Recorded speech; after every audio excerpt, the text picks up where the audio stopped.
ನೋಡಿ ಈ ಥರ ಲೇಔಟ್ಗಳಲ್ಲೆಲ್ಲ ತಗೊಂಡ್ರೆ ಕರೆಂಟ್ ಇರುತ್ತೆ, ವಾಟ್ರ್ ಸಪ್ಲೈ ಇರುತ್ತೆ, ಎಲ್ಲ ಇರ್ತದೆ, ಯಾವ ತೊಂದರೆನೂ ಆಗೋದಿಲ್ಲ. ಮತ್ತು ಆಮೇಲೆ ಈ ಹಳ್ಳಿ ಕಡೆ ಎಲ್ಲ ಈ ಸಿಕ್ಕಿದ ಜಾಗಗಳು, ಹಿಡ್ದಿರೋ ಜಾಗಗಳು ತಗೊಂಡ್ರೆ ಭಾರಿ ಸಮಸ್ಯೆಗಳು.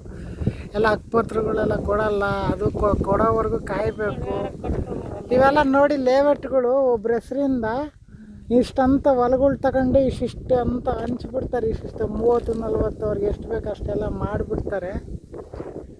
ಇವೇನು ತೊಂದರೆ ಇರಲ್ಲ, ಆರಾಮಾಗಿ ಕರೆಂಟ್ ಬರ್ತತೆ, ನೀರು ಬರ್ತತೆ, ಎಲ್ಲ ಬರ್ತತೆ, ಆರಾಮಾಗಿ ಮನೆ ಕಟ್ಕೋಬೋದು ಇಲ್ಲೆಲ್ಲ ಲೇಔಟ್ಗಳು. ಆದರೆ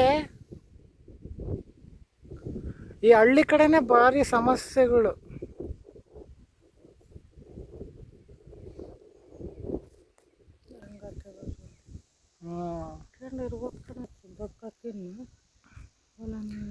ನೋಡಿ ಬೆಂಗಳೂರಿನಲ್ಲೆಲ್ಲ ಎಲ್ಲ ಟ್ರಾಫಿಕ್ಗಳು, ಅಲ್ಲೆಲ್ಲ ಓಡಾಡೋಕ್ಕಾಗಲ್ಲ, ಜಾಗಗಳು ತಾಮೋಕ್ಕಾಗಲ್ಲ, ರೇಟ್ ಆಗ್ಬಿಟ್ಟಿದ್ದಾವೆ. ಇಲ್ಲೆಲ್ಲ ನೋಡಿ ಯಾವಾಗ ಕಮ್ಮಿ ಇದ್ವು, ಇಲ್ಲೂ ರೇಟ್ ಆಗ್ಬಿಟ್ಟಿದ್ದಾವೆ ಸಿಕ್ಕಾಪಟ್ಟು. ಇವಾಗ ತಾಮೋಕ್ಕಾಗಲ್ಲ. ಅವಾಗೆಲ್ಲ ಒಂದು 5-6 ಲಕ್ಷ 7 ಲಕ್ಷಕ್ಕೆಲ್ಲ ಸಿಗಂಬೋದು. ಇವಾಗೆಲ್ಲ ರೇಟ್ ಆಗ್ಬಿಟ್ಟಿದ್ದಾವೆ ಸಿಕ್ಕಾಪಟ್ಟೆ. ಇವಾಗ ಇಲ್ಲೂ ಒಂದು ಸ್ವಲ್ಪ ಏನಾರು ಪ್ರಯತ್ನ ಮಾಡಿದ್ರೆ ಇಲ್ಲೂ ತಾಬೋದು. ಆದರೆ ಬೆಂಗಳೂರಲ್ಲೆಲ್ಲ ಕೋಟಿಗಟ್ಟಲೆ ಆಗ್ಬಿಟ್ಟಿದ್ದಾವೆ. 2, 3, 5, 8, 10 ಕೋಟಿ ಎಲ್ಲ ಆಗ್ಬಿಟ್ಟಿದ್ದಾವೆ. ಅಲ್ಲಿ ತಾಮೋಕ್ಕಾಗೋದೇ ಇಲ್ಲ. ಯಾರು ಜಾಗಗಳು ತಗೊಳಂಗಿದ್ರೆ ಈ ಥರ ಲೇಔಟ್ಗಳು, ಮತ್ತು ಆಮೇಲೆ ಎಲ್ಲರೂ ಇದ್ದರೆ ಭಾಳ ನಿಮ್ಮ ಹತ್ರ ದೊಡ್ಡ ಅಮೌಂಟ್ ಇದ್ದರೆ, ಕೋಟಿಗಟ್ಟಲೆ ಇದ್ದರೆ ಬೆಂಗಳೂರಲ್ಲಿ ತಾಳ್ರಿ. ಬಿ ಡಿ ಎ ಸೈಟ್ಗಳು ಅವೇನು ತೊಂದರೆ ಇರೋಲ್ಲ. ಮತ್ತು ದುಡ್ಡು ಇಲ್ದಿರೋ ರೆವೆನ್ಯೂ ಸೈಟ್ಗಳೆಲ್ಲ ತಾಮ್ತಾರೆ.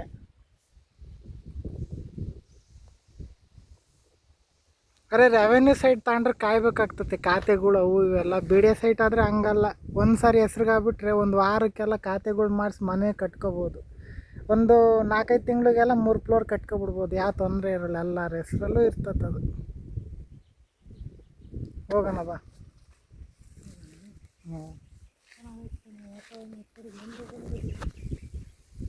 ನೋಡಿ ಬೆಂಗಳೂರಿಂದ ಆಚೆಗೆ ಬಂದರೆ ಇಂಥ ವಾತಾವರಣಗಳು ಸಿಗ್ತತೆ. ಇಲ್ಲ ಅಂದರೆ ಅಲ್ಲೆಲ್ಲ, ಈಗ ನಾವಿರೋದು ನಾಗರಬಾವಿನಲ್ಲಿ, ಅಲ್ಲೆಲ್ಲ ಟ್ರಾಫಿಕ್ಗಳು, ಗುಡ್ಡುಗಳು, ಹತ್ತಕ್ಕಾಗಲ್ಲ, ಇಳಿಯೋಕ್ಕಾಗಲ್ಲ, ಎಲ್ಲ ಟ್ರಾಫಿಕ್ ಆಗಿಬಿಟ್ಟಿದ್ದಾವೆ. ಇಲ್ಲಿ ಬಾ, ಅಲ್ಲಿ ಫೋಟೋ ತಕ್ಕಮನ. ಇವಾಗ ನೋಡಿ ಯಾರು ಇದು ರೆವೆನ್ಯೂ ಸೈಟ್ಗಳು ತಗೊಂಡ್ರೆ ಇವಾಗ ಖಾತೆಗಳು ಬಿಟ್ಟಿದ್ದಾರೆ, ಈಸ್ವತ್ತು ಮಾಡ್ತಿದ್ದಾರೆ. ಯಾರು ಮಾಡ್ಸಂಗಿದ್ರೆ ಮಾಡಿಸ್ಕೋಬೋದು.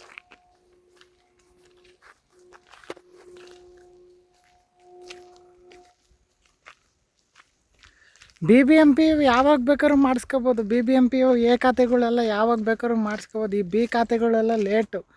ಇವಾಗೆಲ್ಲ ನಾವು ತಗೊಂಡಾಗ ಒಂದು 10 ವರ್ಷ ಆಗಿತ್ತು, ಇವಾಗ ಬಿಟ್ಟಿದ್ದಾರೆ. ಮತ್ತು ಅದಾದಮೇಲೆ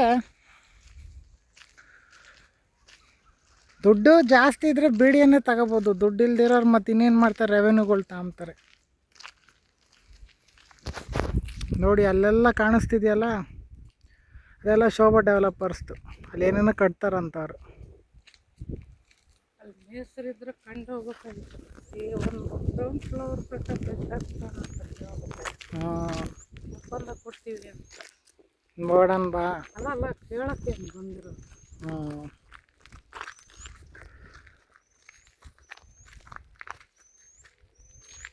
ವಾತಾವರಣ ಏನು ಮಾಡ್ತೀವಿ, ಸಿಟಿ ವಾತಾವರಣ ತಗೊಂಡು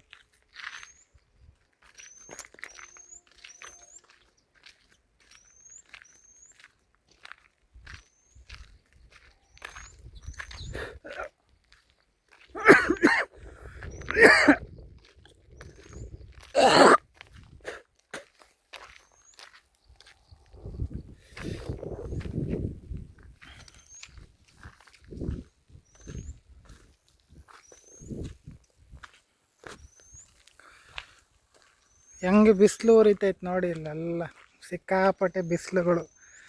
ಬೆಂಗಳೂರಲ್ಲಿ ಮೋಡ ಮುಚ್ಕೊಂಡಿತ್ತು, ಇಲ್ಲೂ ಮುಚ್ಕೊಂಡಿತ್ತು. ಇವಾಗ ಹೆಂಗೆ ಬಿಸಿಲು ಬಂದೈತೆ ಜೋರಾಗಿ.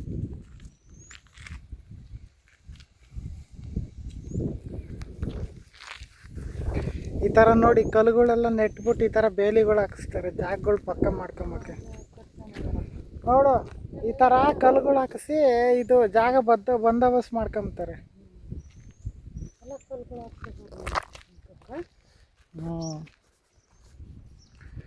ಇದು ನೋಡಿ ಮನೇನ ಹೆಂಗೆ ಕಟ್ಸಿದ್ದಾರೆ, ಎಷ್ಟು ಚೆನ್ನಾಗಿ. ಇದು ಒಂದು 40-50 ಲಕ್ಷ ಆಗಿರುತ್ತೆ ಇದು ಮನೆ ಕಟ್ಟಕ್ಕೆ.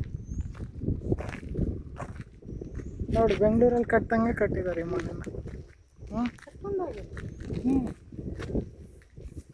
ಒಂದು 30-40 ಲಕ್ಷ ಅಂತ ಆಗಿರ್ತದೆ.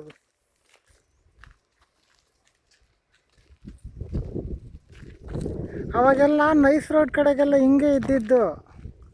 ಅವಾಗೆಲ್ಲ ಇದೇ ಥರ ಹೊಲಗಳ ಥರನೇ ಇದ್ದಿದ್ದು. ಇವಾಗ ಭಾರಿ ಇಂಪ್ರೂವ್ಮೆಂಟ್ ಆಗ್ಬಿಟ್ಟೈತೆ ಆ ಕಡೆಗೆಲ್ಲ.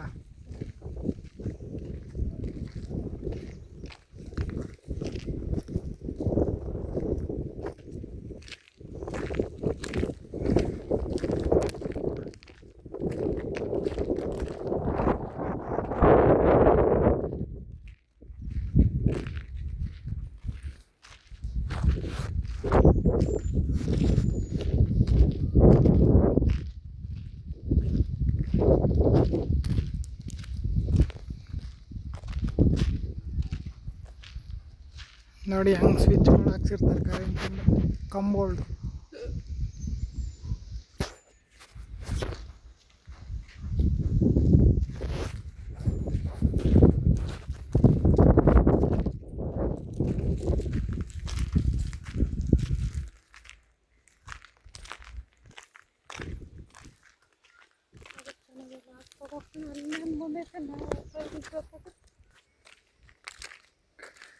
ಎಲ್ಲ ಕಡೆಗೂ ಕಟ್ತಾರೆ. ಅವರು ದುಡ್ಡು ಜೋಡಿಸ್ಕೋಬೇಕು, ಎಲ್ಲ ಮಾಡಬೇಕು. ಅವರು ಏನೇನು ಇರ್ತಾವೆ ಪರಿಸ್ಥಿತಿಗಳೆಲ್ಲ ನೋಡ್ಕೋಬೇಕು.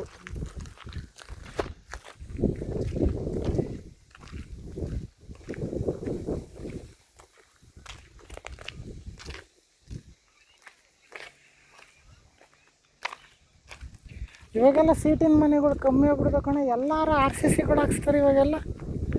ಸೀಟಿನ ಮನೆನೇ ಕಮ್ಮಿ ಆಗಿದ್ದಾವೆ.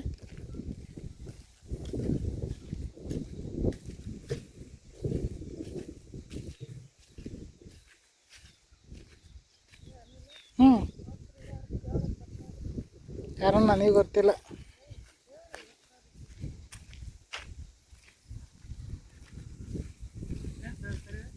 ಏನಿಲ್ಲ, ಇಲ್ಲೇ ನಮ್ಮ ಜಾಗ ಇತ್ತಲ್ಲ, ಹಿಂಗೆ ಬಂದಿದ್ವಿ, ಹಂಗೆ ನೋಡ್ಕೊಂಡು ಹೋಗ್ತಾಯಿದ್ವಿ ಹೆಂಗಾಗಿದ್ದಾವೆ ಏನೋ ಅಂತ. ಇಲ್ಲೇ ಐತಿ ನಮ್ಮ ಜಾಗ, ಇಲ್ಲೇ ಪಕ್ಕಕ್ಕೆ. ನೀವೇನೇ ಮೇಸ್ತ್ರಿ? ಎಷ್ಟಾಗ್ತದೆ ಅಣ್ಣ ಈ ಥರ ಕಟ್ಟಕ್ಕೆ ಗ್ರೌಂಡ್ ಫ್ಲೋರು? ಗ್ರೌಂಡು ಬರೇ ಗ್ರೌಂಡು ಒಂದು ಆಗತ್ತಣ್ಣ 25 ಲಕ್ಷ ಮೇಲಾಗುತ್ತೆ. 25 ಲಕ್ಷದ ಮೇಲಾಗುತ್ತಲ್ಲ ಎಲ್ಲ ಕಂಪ್ಲೀಟ್ ಆಗೋ ವರ್ಷತ್ತಿಗೆ. 30-40ಗಾದರೆ, ಅರ್ಧ ಸೈಟ್ಗಾದ್ರೆ ಕಮ್ಮಿ ಆಗುತ್ತೆ. ಅದ್ರ ಮೇಲೆ ಏರಿಯಾ ಮೇಲೆ ಹೋಗುತ್ತಲ್ಲ. ಏರಿಯಾ ಅಂದರೆ ನಮ್ಮದು 30-40 ಜಾಗ ಅಲ್ಲ. ಏನಿಲ್ಲ ಇಲ್ಲಿ ಬೇರೆ ನಿನಗೆ ಅದು ಬೇರೆ ಮಾಡೋಕೆ ನಿಮಗೆ ಬಂತಣ್ಣ. ಸರಿ, ಅದೇ ಅರ್ಧ ಸೈಟ್ಗಾದ್ರೆ ಒಂದು 15 ಲಕ್ಷ ಹಂಗೆ ಆಗ್ತಾವಲ್ಲ. ಆಗುತ್ತೆ, 15 ಲಕ್ಷ ಆಗುತ್ತೆ. ಆಗ್ತಾವಲ್ಲ. ಅದೇ 30-40 ಫುಲ್ ಕಟ್ಬೇಕಂದ್ರೆ ಜಾಸ್ತಿ ಆಗ್ತದೆ. ಮತ್ತೆ ಮತ್ತೆ ಕಟ್ಟಕ್ಕಾಗಲ್ಲ. ಸರಿ ಹಾಕ್ಬಿಟ್ರೆ ಕೈಗೆ ಅದು ಬೇಕಾದ್ರೆ ಮೇಲೆ ಬೇಕಾದ್ರೆ ಏನೋ ಮಾಡ್ಕೋಬಹುದು. ಯಾವಾಗೆಲ್ಲ ಹೊಡೆಯಕ್ಕಾಗಲ್ಲ. ಈಗ ನಾನು ಅದಕ್ಕಿಂತ ಅರ್ಧನೇ ಹಿಡ್ದಿರೋದಿಲ್ಲ ಆಗಿರಲ್ಲ ಅಂತೇಳಿ ಫುಲ್ ಮಾಡಿಬಿಟ್ವಿ. ಇದು ನಿಮ್ದ ಜಾಗ?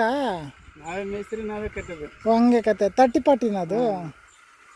ಇವಾಗ ಹೆಂಗೆ ಕೊಡ್ತಾವಣ್ಣ ಇಲ್ಲೆಲ್ಲ ಜಾಗಗಳು? ಇಲ್ಲಿ ಏನು ಹೇಳಿಲ್ಲ, ನಾವು ಎಷ್ಟು ಹೋಗುತ್ತೆ ಅಂತ ಗೊತ್ತಿಲ್ಲ, ಅಂದಾಜಿಲ್ಲ. ಎಷ್ಟು ವರ್ಷ ಆಯ್ತು ತಗೊಂಡು? ನಾವು ತಗೊಂಡು ಕೊರೋನಾದ ಮೇಲೆ ತಗೊಂಡ್ವಿ. ಕರೋನಾದಲ್ಲಿ ತಗೊಂಡ್ರ? ಎಷ್ಟು ಬಿದ್ದಿತ್ತು? ಅದೊಂದು 10 ಲಕ್ಷ ಇತ್ತು. ನಾವು ಅಲ್ಲೇ ಒಂದು 10 ವರ್ಷ ಆಯ್ತು ಅಲ್ಲೇ ತಗೊಂಡು. ನೀವು ಕಮ್ಮಿ ತಗೊಂಡಿರ್ತೀವಿ ಅವಾಗ. ಅಂದ್ರೆ ಅವಾಗ ಒಂದು 5 ಲಕ್ಷ ತಗೊಂಡಿದ್ರೆ ಒಂದು 7-8 ಲಕ್ಷ ಬಿದ್ದಿತ್ತು ಅವಾಗ. ಇವಾಗ ಎಷ್ಟು ಇದಾವ ಗೊತ್ತಿಲ್ಲ ರೇಟ್ಗಳು. ಈಗ ರೇಟ್ ಆಗಿರ್ತಾವಲ್ಲ? ಆಗಿರ್ತಾವೆ ರೇಟ್. ಅವತ್ತೇ ನಮ್ಮದೇ ಈಗ ಕೊರೋನಾಕ್ಕಿಂತ ಮೊದಲು 10 ಲಕ್ಷ ಆಗಿದೆ ಅಂದರೆ ಈಗ ಜಾಸ್ತಿ ಆಗಿರುತ್ತೆ. ನಾವು ತಗೊಂಡು 10 ವರ್ಷ ಆಯ್ತು. ನೀವು 20 ಲಕ್ಷ ಮುಂದೆ ಕಡೆ ಇಲ್ಲ, ನಮ್ಮದು ದುರ್ಗದ ಕಡೆ, ಚಿತ್ರದುರ್ಗ. ನಿಮ್ಮದು ಮೈಸೂರು ಕಡೆ? ಯಾದಗಿರಿನಾ? ಅದಕ್ಕೆ ಕೇಳಿದ್ವಿ ಎಷ್ಟಾಗಬೇಕು ಅಂತ. 25 ಲಕ್ಷ ಮೇಲಾಗುತ್ತೆ. ಇದು ಕಮ್ಮಿ ಆಗಲ್ಲ. 30-40ಗಾದ್ರೆ. ಅರ್ಧ ಸೈಟ್ ಆದರೆ ಕಮ್ಮಿ ಆಗ್ತದಲ್ಲ. ಇಲ್ಲಿ ಬಜೆಟ್ ಕಮ್ಮಿ, ಏರಿಯಾ ಕಮ್ಮಿ ಬರುತ್ತೆ, ಅಮೌಂಟ್ ಕಮ್ಮಿ ಆಗುತ್ತೆ ಒಂದು ಕಿಲೋಗೆ. ಆ ಥರ. ಅದಕ್ಕೆ ಕೇಳಿ ಇಲ್ಲಿ ಯಾವ ಇರಲಿಲ್ಲ ಈ ಥರ. ಇವಾಗ ಸ್ವಲ್ಪ ಡೆವಲಪ್ ಆಗಿದ್ದಾವೆ. ನಾವು ತಗೊಂಡಾಗಿದ್ದು ಯಾವುದೂ ಇರಲಿಲ್ಲ. ಬರೀ ಒಂದು ಲೇಔಟಲ್ಲಿ ಒಂದು ಮನೆ ಮಾತ್ರ ಇತ್ತು ಅಷ್ಟೇ. ಲೇಔಟಲ್ಲಿ ಒಂದು ಮನೆ ಒಂದೇ ಇದ್ದಿದ್ದು. ಇವಾಗೆಲ್ಲ ಇಂಪ್ರೂವ್ಮೆಂಟ್ ಆಗ್ತಿದ್ದಾವೆ, ಕಟ್ತಾ ಇದ್ದಾರೆ ಒಂದೊಂದು. ನೀವು ಖಾತೆ ಮಾಡಿಸ್ಕೊಂಡ್ರ? ಈಸ್ವತ್ತು ಮಾಡಿಸ್ಕೊಂಡ್ರ? ಬಿಟ್ಟಿದ್ದಾರಂತ ನೋಡಿ ಮಾಡಿಸ್ಕೊಂಡು. ಹೋಗಿಲ್ಲ, ನೋಡ್ಬೇಕು. ಅದಕ್ಕೆ ನಾನು ಇವತ್ತು ಹೋಗಿದ್ದೆ ಗೋಪಾಲ್ಪುರಕ್ಕೆ, ಬಿಟ್ಟಿದ್ದಾರಂತೆ ನೋಡಿ. ಏನಂತ ಹೇಳಿದ್ರು? ಏನಿಲ್ಲ, ಅದು ಅರ್ಜಿ ಹಾಕ್ಬೇಕಂತ ಈಸ್ವತ್ನಲ್ಲಿ ವೆಬ್ಸೈಟ್ ಐತಂತೆ. ಅದರಲ್ಲೆಲ್ಲ ಹಾಕ್ಕೊಂಡು ಬಂದು ಅವ್ರು ಏನೇನು ಹೇಳಿದ್ದಾರೆ ಅದೆಲ್ಲ ಕೊಟ್ಟರೆ ಅವ್ರು ಮಾಡ್ಕೊಂಡು ಕೊಡ್ತಾರಂತೆ. ಜಾಗ ಪಕ್ಕ ಇರಬೇಕಂತೆ ಲೇಔಟಲ್ಲಿ. ಪಕ್ಕ ಇದ್ರೆ ಆಗ್ತಾವಂತೆ. ಪಕ್ಕ ಆದ್ರೆ ಮತ್ತೆ ಹೊರದ ಕಡೆಯಿಂದ ಚೆನ್ನಾಗಿದೆ, ಹಿಂದಿನ ಬೇರೆ ಬರ್ತದೆ. ಆಗ್ತದಂತ ಅಂಥವೆಲ್ಲ ತೋರಿಸಿದ್ರೆ ಗೊತ್ತಾಗುತ್ತೆ ಪಕ್ಕ ಇದೆ ಡೂಪ್ಲಿಕೇಟ್ ಇದೆ ಅಂತ. ಅಂದರೆ ರಿಜಿಸ್ಟರ್ ಆಗಿರ್ತಾವಲ್ಲ ಎಲ್ಲವೂ ಆಗ್ತಾವವು. ಜನರಲ್ ಆದ್ರೆ ಆಗಲ್ಲ, ಎಸ್ ಎಸ್ ಗೆ ಆಗಲ್ಲ, ನಾವು ಜನರಲ್ ಅಲ್ಲ. ಆರಾಮಾಗಿ ಆಗ್ತವೆ ಅವ್ರಂದ್ರೆ ದುಡ್ಡು ಹೇಳಲಿಲ್ಲ ಅವ್ರು ಎಷ್ಟಾಗುತ್ತಂತ ಈಸ್ವತ್ತಿಗೆ, ಹಂಗೆ ಕತೆ ಅದು. ಅದೇ ಅವ್ರಿಗೆ ತಗೊಂಡೋಗಿ ಕೊಟ್ಟರೆ ಆಮೇಲೆ ಅವ್ರು ಹೇಳ್ತಾರೆ. ಹೌದು. ಬಾ ಇಲ್ಲಿ ಎಷ್ಟನೇ ರೋಡ್? 84ನೇದು. 84 ಇದೇ ಪೇಸ್ಗೆ ಇದೆ, ಸೂರ್ಯನ ಪೇಸ್ಗೆ. ಹಾಂ, ಸೂರ್ಯನ ಪೇಸ್ಗೆ ಐತೆ, ಅಲ್ಲೇ ಐತೆ ನಮ್ಮದು. ಪರವಾಗಿಲ್ಲ ಬಿಡಿ. ಯಾಕೆ ಕಟ್ತಾರೆ ಏನು ಸೇಲ್ ಮಾಡ್ತಾರೆ? ಇಲ್ಲ, ಕಟ್ಟಕ್ಕಂತ ನಮಗೆ ಇರಲಿ ಅಂತ ತಗೊಂಡಿರೋದು, ಸೇಲ್ಗಂತ ಏನಿಲ್ಲ. ಕಟ್ರಿ ಏನು ತೊಂದರೆ ಇಲ್ಲ, ಎಲ್ಲ ಏನು ಆರಾಮಾಗಿ ನೆಮ್ಮದಿಯಾಗಿ ಇರ್ಬೋದು, ಏನು ಟೆನ್ಷನ್ ಇಲ್ಲ. ಈಗ ಎಲ್ಲಿ ನಾಗರಬಾವಿನಲ್ಲಿ. ನೀವು? ನಾವಿಲ್ಲಿ ಅಬ್ಬಿಗೆರೆಗಿದ್ದೀವಿ. ಹಾಂ, ಅಬ್ಬಿಗೆರೆನಲ್ಲ. ಚೆನ್ನಾಯ್ತಾ ಇವಾಗ ಅಲ್ಲೆಲ್ಲ ಬಾಡಿಗೆ ಮನೆ? ಅದಕ್ಕೆ ಇಲ್ಲಿ ಇವಾಗ ಕಟ್ಕೋಬೇಕಂತ ನೀವು. ಇದೇ ಕೆಲಸ ನಿಮ್ಮದು? ಹಂಗೆ ಕತೆ. ಮುಂದಕ್ಕೆ ಮಾಡೋಕ್ಕಾಗಲ್ಲ ಸರ್, ಇವತ್ತಿನ ರೇಟ್ ನೋಡ್ತಾ ಇದ್ರಿ. ಇಲ್ಲ, ಇವಾಗೆಲ್ಲ ಮನೆಗಳು ಕಟ್ಟಕ್ಕಾಗಲ್ಲ. ಬೇರೆ ಈಗ ನೋಡಿ, ಬೇರೆ ಬಂದಿರೋ ಒಬ್ಬನು ವಾಸ್ಕಲ್ಲ ಡೋರ್ಗೆ 1,70,000 ಹೇಳಿದಾನೆ. ಡೋರ್ ಎಲ್ಲ ಒಟ್ಟಿಗೆ ಆಗ್ತದೆ. ನಾವು ಊರಾಗ ಕಟ್ಟಿ 30 ಮೇಲೆ ಹೋಗೈತಿ ಕೆಳಗಿಂದ. ಅಂದ್ರೆ ನಮ್ಮದು ಸ್ವಲ್ಪ ದೊಡ್ಡದು ಮಾಡ್ಕೊಂಡ್ಬಿಟ್ಟು ಒಂದು 3/4 ಸೈಟಿಗೆ ಮಾಡಿದ್ವಿ, ದೊಡ್ಡದು ಮಾಡ್ಕೊಂಡ್ಬಿಟ್ವಾ, ಎಲ್ಲ ಎಳ್ದ್ಬಿಟ್ಟೈತೆ. ಅದು ಚೆನ್ನಾಗೈತೆ ಮನೆ ಊರಲ್ಲಿ, ಒಂದಿರಲಿ ಅಂತ. ನಾವೀಗ ನೋಡಿ ಒಂದು ಮೇಲೆ ಆಗುತ್ತೆ. ವಿಂಡೋಗಳಿಗೆಲ್ಲ ಹೋದ್ರೆ ಅಷ್ಟಾಗುತ್ತೆ. ಎಲ್ಲ ಉಡ್ಡು ಪಟ್ಟೆಲ್ಲ ರೇಟ್ ಆಗಿದಾವಲ್ಲ, ಏನು ಮಾಡೋಕ್ಕಾಗಲ್ಲ. ಈಗ ಅವ್ರಿಗೆ ಮಾಡೋನು ಎಲ್ಲ ಎಟ್ಟು ಒಪ್ಪಿಸ್ಬಿಟ್ಟು ಅವನಿಗೆ ಆಗೋದು A to Z ತಂದುಬಿಟ್ಟು ಕೊಟ್ಟರೆ ನಾವೆಲ್ಲ ಫಿಟ್ ಮಾಡ್ಕೊಂಡು ಹೋಗ್ಬಿಡೋದು, ಅಷ್ಟೇ ನಮ್ಮ ಕೆಲಸ. ಕತೆ ಹೆಂಗ ಒಂದೊಂದೇ ಆದರೆ ಎಲ್ಲರಿಗೂ ಧೈರ್ಯ ಬರ್ತದೆ ಕಟ್ಟೋರಿಗೆ. ಸಾಕಾಗಿಲ್ಲ ಆ ಕಡೆಗೆಲ್ಲ ಇತ್ಲಾಗೆ ಒಂದು ಸ್ವಲ್ಪ ಆಗಿಲ್ಲ. ಮೊದಲು ಈಸ್ವತ್ತು ಮಾಡಿಸ್ಕೊಳ್ರಿ, ಅವಾಗ ಜಾಗಗಳೆಲ್ಲ ಪಕ್ಕ ಆಗ್ತತಾ, ನೀವೇನು ಕಟ್ಟಿದ್ರು ತೊಂದರೆ ಆಗೋದಿಲ್ಲ. ಅವಾಗಂದ್ರೆ ಬಿಟ್ಟಿರಲಿಲ್ಲ, ಇವಾಗ ಬಿಟ್ಟಿದ್ದಾರಂತೆ, ಎಲ್ಲ ಬಿಟ್ಟಿದ್ದಾರೆ ಇವಾಗೆಲ್ಲ. ಬಾ ಹೋಗೋಣ.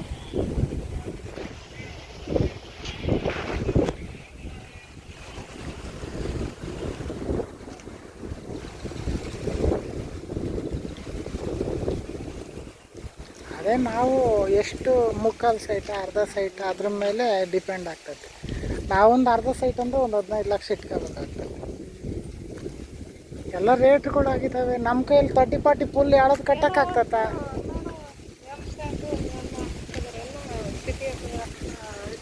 ಎಲ್ಲ ಕಡೆಗೂ ಅಷ್ಟೇ. ಇವಾಗ ಸಿಟಿನಲ್ಲಿ ಕಟ್ಟಿದ್ರು ಒಂದೇ, ಹಳ್ಳಿನಲ್ಲಿ ಕಟ್ಟಿದ್ರು ಒಂದೇ, ಎಲ್ಲ ಜಾಗ ಕಮ್ಮಿ ಸಿಗ್ತತೆ.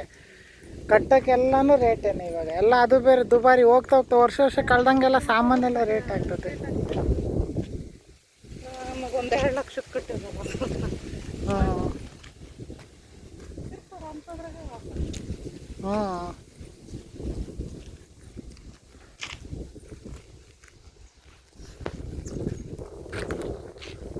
ನೋಡಿ, ಅವಾಗೆಲ್ಲ ನಾವಿಲ್ಲೆಲ್ಲ ತಗೊಂಡಾಗ ಏನೇನು ಇರಲಿಲ್ಲ, ಬರೀ ಒಂದೇ 1-2 ಮನೆ ಇದ್ವು. ಅವಾಗ ಇದು ಕಾಂಪೌಂಡ್ ಹಾಕಿಬಿಟ್ಟಿದ್ರು ಇಲ್ಲಿ.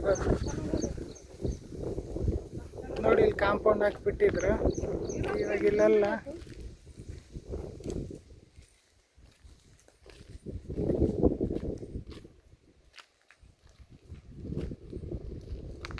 ನೋಡಿ ಎಷ್ಟು ತಣ್ಣನ ಗಾಳಿ, ಪ್ರಶಾಂತವಾಗೈತೆ. ಅಲ್ಲೆಲ್ಲ ಬೆಂಗಳೂರಿನಲ್ಲಿ ಓಡಾಡೋಕ್ಕಾಗಲ್ಲ, ಟ್ರಾಫಿಕ್ಗಳು, ಗಾಡಿಗಳೆಲ್ಲ ಜಾಸ್ತಿ.